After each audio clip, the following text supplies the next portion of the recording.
हो, please patient जवळ कोणी एकानेच थांबा. पेशंट जवळ गर्दी करू नका. पेशंटला त्रास होईल असं मुळीच करू नका. आय नो, मी तुमच्या भावना समजू शकतो, पण पेशंटच्या भल्यासाठी मी आधीच क्लिअर करतो. So please. डॉक्टर, आम्ही शिवाला आता बघू शकतो का? नाही, तुम्ही आता त्यांना बघू शकत नाही. थोड्या वेळाने त्यांना ICU मध्ये शिफ्ट करणार आहोत, तेव्हा तुम्ही त्यांना बघू शकता.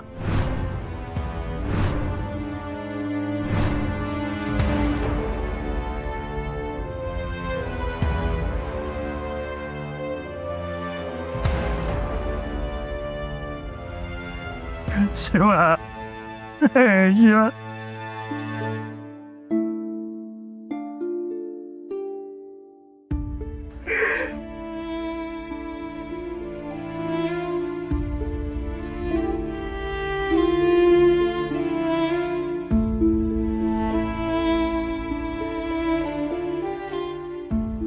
एक्सक्यूज मी, हे बघा, प्लीज तुम्ही इथे गर्दी करू नका.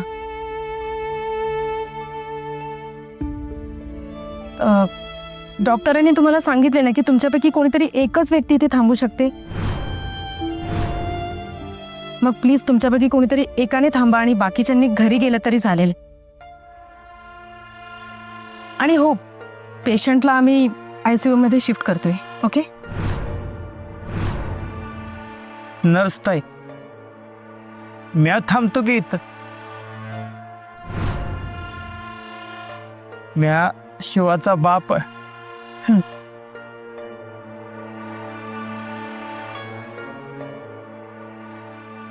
नाना, तुम्ही नको, मी थांबते. अहो, इथे इमर्जन्सीत काही गरज पडली तर, काही औषधं वगैरे आणायची असली तर तुम्ही कुठे धावपळ करणार आहात? मी थांबते ना त्यापेक्षा. हा घरी शक्ती, काय करतेस तू? तुला थांबण्याची गरज नाही इथे. आपण घरी जाऊ. अहो मॅडम, पण हे बघ, शिवाच्या बाबतीत इतकं सगळं झाल्यानंतर मला तुझ्या रिस्क घ्यायची नाहीये. तुझ्यावर पण हल्ला झाला तर? काय? माझ्यावर हल्ला? कसला? काही हे तुला नाही कळणार काय ते, पण तू इथे थांबायचं नाहीयेस. नाना थांबतील. गरज नाहीये तुला इथे थांबण्याची. मी तुला इथे एकटीला थांबू देणार नाहीये. गरज नाहीये, कळते तुला? आपण निघू, चल. एक मिनिट. नाना,